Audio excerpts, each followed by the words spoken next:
Okay, we're back from a break. We just talked about conspiracies, but I'm too much of a pussy to put it on YouTube. Okay, let's talk about the Jordan doc. Let's do it. It ended last night, 10-part, The Last Dance on ESPN. You go first. Overall takeaways, your opinion, whatever. Well, I'll tell you this. I'm really happy they did this, and at the time they released it. Yeah. Another thing like the draft. And I think, me and my uncle out here, we talk a lot of sports, and he's probably in his mid-40s, so he's a big sports guy, and we talk about, a lot of comparing of his, the 90s era and today's era, specifically basketball. And I've always thought Jordan was the GOAT, and I don't think that'll change until, I'm not saying LeBron can't be the GOAT by the time it's all said and done. But I thought Jordan was the GOAT. It was just cool I think this was kind of for our generation, and not necessarily for like younger kids, but for kids, we're mid-20s. And I think this was for us because we always knew what Jordan did. We knew, but we really didn't know. We hadn't watched it and knew the day-to-day, the news stories, the Jordan, in the media saying all this shit to the teammates and the interactions here and there. And all the backstories, Dennis Rodman. So, all those kind of things. That was just really, really cool to see the day-to-day of the whole dynasty. And my overall takeaway was Jerry Krause, as good of a GM as he was, I just can't believe that they were just so ready to shut it down because of egos and shit like that. Yeah. But, another thing was just the how great of a coach Phil Jackson was, how good he was at managing all those egos and being he's so into the Buddhism and shit like that. Oh yeah. All that was cool. I didn't really know that. Some people call this dude a hippie. I knew he was a Zen master. Yeah, we'd always kind of heard that, but to see him, to hear Jordan talk about it, to hear Pippen talk about it, to hear Kerr talk about it. All the stuff with Steve Kerr's dad, and I know you probably have some Steve Kerr stuff we were talking a little bit last night. But man, just the basketball though, at the bottom line was just, I've always been a fan of physical basketball. That's why I'm a big fan of Russell Westbrook and guys that are dogs like that, Kobe Bryant. Right. And the Scottie Pippen dunk over Ewing. Just the basketball in those days, the bad boy Pistons, the rough basketball, the fighting. And they would literally fight each other and get no technicals, bro, and just keep playing. I love that shit. So, 90s basketball is up there as the greatest decade. But it was just cool to see the ins and outs of kind of the off the court stuff, the Jordan interactions with his players. And my overall takeaway too was this: Jordan saying at the beginning before it came out how he's worried that people wouldn't like him. I feel like that might have been the most humble thing he's ever said, because this made me like him a lot more. People have always said he's such an asshole and all this. And right. I get that, being a leader in his style made him, a jerk and this kind of stuff. But you can't fault him for that when you have 6 ships. Right. So it obviously worked, and him and his players have always had good relationships, it seems like, after. So, dude, it was just incredible to watch, man. I'm very happy they released it in the way that they did. Yeah, I enjoyed it. I don't think my opinion on Jordan has changed at all in this documentary, though, because it feels like nothing new came out. Right. Usually with documentaries, there's at least one oh, holy shit, what moment. Mm-hmm. And then when they said, yeah, there was a camera crew that was following them the whole 98 season, and the footage has never been released, I thought that it was going to be some really dope shit we were seeing, some really cool behind-the-scene moments, and there was really none of it. It was a cool documentary. Cool stuff, him and the security guard stuff and all that. Yeah, that was cool, but does that change my opinion on Jordan? No. It was a cool little the story of the head security dude who got cancer. Saying, kind of became a second father figure to him. Yeah, that was a nice story, but I just never. I don't even. I feel like I've never had that much of an opinion on Jordan, other than I thought I knew what he accomplished, and I knew Kobe models his game after him. So we've always said Kobe was our Jordan, and we've always respected that aspect of it. But Jordan has been the GOAT to me, right, because it's just hard to top what he did. because the greatest of all time is different than the best of all time. So if you want to say LeBron might be the best basketball player ever, okay, like that's an argument that I think I could even make. Just as an all-around basketball player, LeBron all around might being be the better. key words, though, probably. LeBron might be the best of all time when it comes to all-around doing everything. But MJ, the impact off the court, the impact he had in the league. I mean, the league boomed in popularity thanks to Michael Jordan. Mm-hmm. Like globally. Globally for sure. The era where Magic and Bird were playing against each other, the NBA kind of boomed to popularity. But when Jordan came in, I mean, the league took off. But at the same, like this was I tried not to sound too contrarian because I did like it. Like I liked watching it. I watched it every Sunday night. I tuned on and I watched it and I enjoyed it. It was fun. Mm-hmm. But like it was a Jordan Fluff piece for sure. Yeah. It was a Jordan Fluff piece to the maximum. But that's what it's interesting to me that Jordan was worried about people not liking him when people already think he was an asshole. And I thought it brought a lighter light, like you're saying, to his character. Even with because, bro, I mean, I know me and you in sports, bro. If we had a shitty kid on our team or something, or a kid messed up, we weren't just like, hey, man, like maybe next time. Like, it was usually like some animosity type shit, like trying to motivate. Not like talk down to people, but just like on some like we want you to be better. So like some tough loving. Yeah, let's see some dog. Like let's see some like fight. I want you in the gym later with me or something. You know what I mean? But it's just like I don't know. I thought Jordan thinking everyone was gonna think he was an asshole. That's bullshit to me. Jordan knew damn well what was gonna happen at the end of this. He's a smart business person too. That's something that people need to keep in mind. Like he's a billionaire. Smartest. Yeah, he's a billionaire. So. I'm assuming he's a billionaire. I don't know if he is, but no, he 100% is. Yeah, okay. But the fact that he okayed this documentary during the championship parade after the Cavs won the 2016 finals. I mean, yeah. This is a Jordan Fluff piece just to put, hey guys, remember, before you guys start getting a little too reckless. Yeah. Let's remember real quick. Especially for, I think, people our age, man. Right, because I think people our age are probably the only people who are throwing LeBron into it's definitely in the if you're about 20 to 30 range. Right. Anything older than 30, you probably are stone cold Jordan GOAT. I don't want to hear nothing about it. Right, and I think I want to say the vast majority of people our age, but I can't even really say that. For the most part, people our age would say Jordan is the GOAT as well. If you're really into basketball, like. But, dude. I just don't like how this just turned into a shit on LeBron thing on Twitter. Yeah, I haven't enjoyed that either. I just don't get why that. But that's pretty natural for that to happen in our time. No, yeah, it is, and I get like with LeBron being his stature, where he's at in the league, being the best player in the league for how many years now. Like that's just comes with the territory. This is the same argument I make with one of our friends who's a really big Drake fan. That like just being where you're at. Where Drake and LeBron are both at respectively in their own lanes, you're going to get criticism, a lot of it unwarranted. And like just after every episode, I go on Twitter and people just shitting on LeBron. I remember the first 2 episodes, someone came in our group chat and was like, dude, LeBron isn't shit to Jordan. And I was like, word? Dude, there must have been some crazy shit in this doc. So I watched the first 2 episodes. I was like, I just don't see where like – it's just 2 totally different career paths at the same time. Like, it's hard to compare. People like it's like apples and oranges, right? Like, it's not as easy as just this and that. It's a little more complicated. Both guys have had their struggles. I mean, imagine LeBron having. I know Jordan walked into a shit team, but I mean, they sure took care of Jordan a lot better than the Cavs took care of LeBron. Oh yeah, dude. Early on, I mean, 1,000%. You know what I'm saying? I mean, yeah. Go ahead. It's just like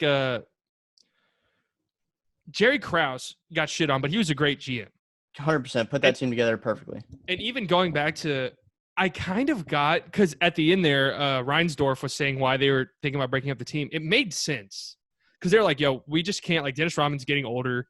And it seemed like Phil was at peace with what had just been accomplished, and he didn't want to, like, maybe tarnish the high mountaintop finish, you know? I'm about to defend Krause, but I can't defend the Phil Jackson thing because I still don't even understand why that happened. Well, I'm just saying Phil himself seemed like yeah. after the fact he was just at peace with calling it like at that time. Right, and then Phil went on to coach the Lakers and win 5 rings. So I'm sure Right. that has also altered his feelings. So like if Phil got let go, or the Bulls let go of Phil Jackson, I know that Reinsdorf said that they were going to let Phil come back if he wanted to at the end of it anyway. But if he never went on to the Lakers or anything, I wonder if he had a different mind state towards how it all ended with the Bulls. Kind of weird too that like Jordan just refused to play for any other coach. Like I get that, but like is That there makes not sense to maybe me. bring Doug Collins back or something? That actually made sense to me because, like I said, I understood the whole letting Dennis Rodman walk thing. Oh Like, yeah. like we're not going to overpay for Dennis Rodman. Like, thank you for what you did. Scotty too. I mean, he was kind of getting older. Yeah, Scotty was injuries. pissed off of that team his entire time there, it sounded like. So it was just like, all right, dude, it's finally time to cut My ties thing here. on that was like the owner told him not to sign that deal. Dude, like there's no way in hell a player nowadays is going to sign a contract like that. If anyone came away from that documentary looking worse, it was Scottie Pippen. Yeah, 100%. I walked around there was a couple times in the documentary I was like, dude, Scottie Pippen kind of seems like when he didn't go in for that play when they called it for Kukoc. Didn't go in that play. Fucking was begging for a trade all the time. It seemed like like you said, after signing a contract that they're like, yo, dude, I wouldn't sign this for you. And he's the owner told him not to sign it, man.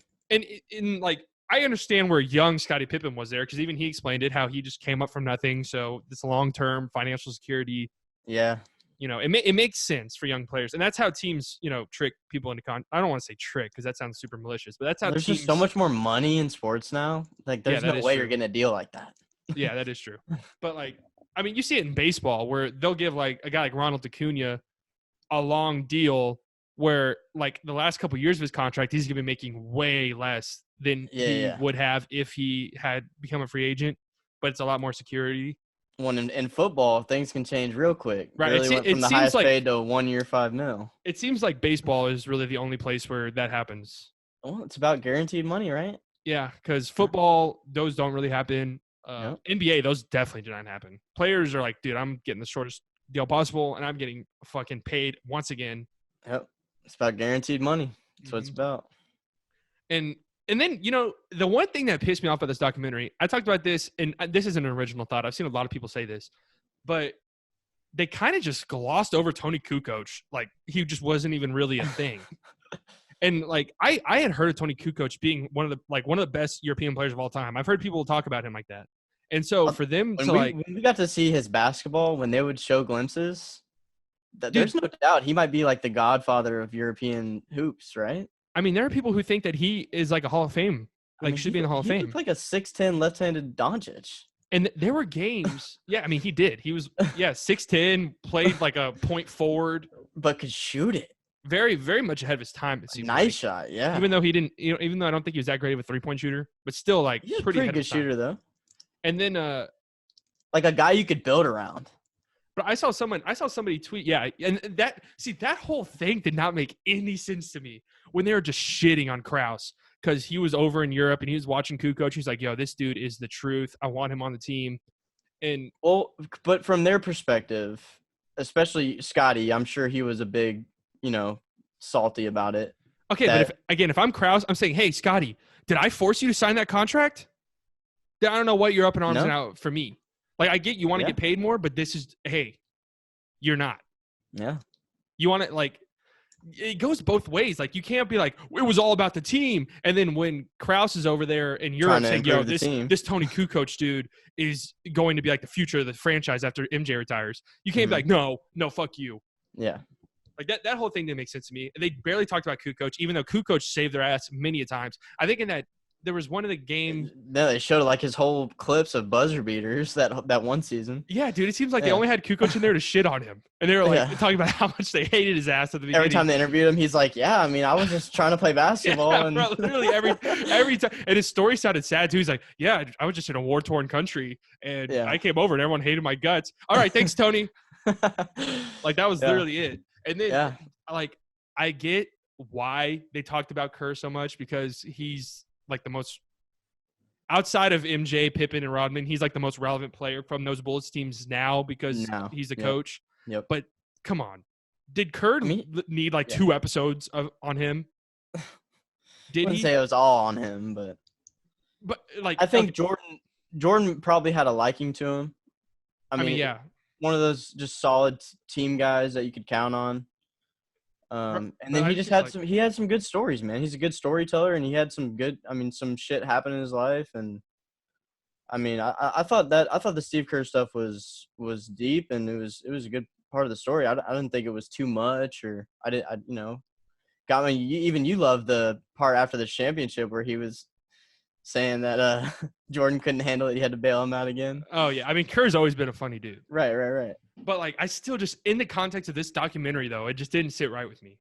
Yeah, because I thought it was interesting how he was kind of Paxson after Paxson was done.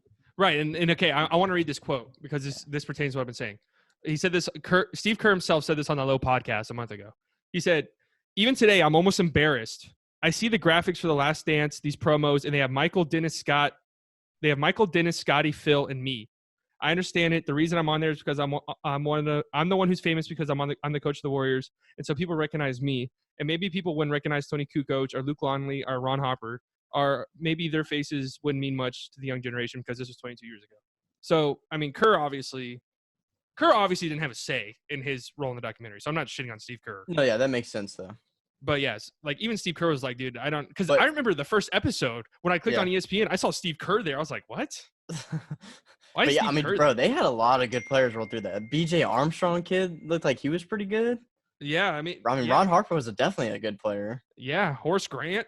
I mean, Longley seemed like a really solid big man. Yeah, they were a good team. Yeah, they were a good team. Obviously, like that's not an indictment on MJ. Sorry that I just mumbled through that. I've been drinking a little bit. I don't want people to think I'm illiterate. Drink it up, man. I don't want people to think I'm illiterate. All right. Yeah, that's all I got for the MJ doc. I don't know. Yeah, I loved it though. I just think like Kukoc deserved a little bit more. Yeah, that's probably, I think a lot of older heads would agree with you. But I get the whole Steve Kerr thing because he does have an interesting story. Like the thing about his dad is really fucked up. Yeah, that was crazy. And, man. I think that was a spot where Kerr's dad was accepting that might happen. Yeah, definitely. The way that whole situation, and then that interview, that's kind of like eerie in retrospect, where he was talking like, that could have been me that got kidnapped if I was here like an hour earlier or something. Right. But seemed like a really good dude though. I looked up some stuff on him too. Oh yeah. Steve Kerr's a cool guy too. He has his moments where he says like some cheesy shit, but like that just comes with his age, really. I think. Mm-hmm. All right, but that's all we got for the MJ documentary. I'd give it probably a 6. I don't think it's the best. I don't think it's the best thing ESPN's done. It was my favorite parts were the basketball, man. We haven't really just watched those games like that. Okay, ask yourself this: if the NBA season was still going on, would you think as how they wouldn't be releasing it if the NBA season was still going on? No, this was originally supposed to come out in like June or something. Right. Like, is it just because we're just so like frothing at the mouth for any sports content? That's got to be something to do with it. Because, dude, I remember in our group text, people were like, "Yo, dude, ESPN's doing a 3-hour schedule reveal tonight for the NFL." I'm like, dude, there's no chance I'm even watching that, and I'm missing sports. Well, dude, watching that shit. For me, like, I love basketball so much, bro, and like playing the game, and I loved the way they played the game at that time. Yeah, I mean, all that shit was interesting, but I guess I like just keep coming back to, bro. I keep coming back to like I just feel like I get that there could have been maybe some like I don't know what more they could have like shocked you with, but for me, the best stuff was seeing the basketball play that maybe I hadn't sat down and like seen the game to game series and brawls and Michael Jordan's. I mean, dude, the Game 6 Jazz 98 winner. Like when they go through the game and he hits it, like they were exhausted and he just crosses dude to Scotty was hurt. Oh my God. I mean, the way Scotty played through that shit. I mean, dude, just the basketball was my favorite part of it. No, yeah, for sure. Yeah. I mean, it was a good documentary. Yeah. But I think ESPN's done better. I think it was too much of a fluff piece. Like, don't be afraid, man, to get at Jordan. That's your typical Conley pet.